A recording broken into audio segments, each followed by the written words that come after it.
ओम योग गंगा या कार्यक्रमामध्ये आपण सुरुवातीला काही दंड स्थितीचे सूक्ष्म प्रकार बघितले. आज आपण बैठक स्थितीमधील काही सूक्ष्म प्रकार बघणार आहोत.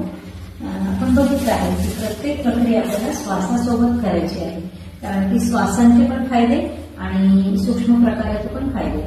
सुरुवातीला दंड बैठक स्थितीमध्ये या पद्धतीने आपण बसलेलो आहोत. दोन्ही हात असे ठेवले आहेत. श्वास घ्यायचा आणि दोन्ही पाय आपल्याकडे ओढून काही सेकंद स्थिर राहायचं. आता जेव्हा आपण इथे संथ श्वसन चालू ठेवा, लांब श्वास घेत राहा आणि लांब श्वास सोडत राहा.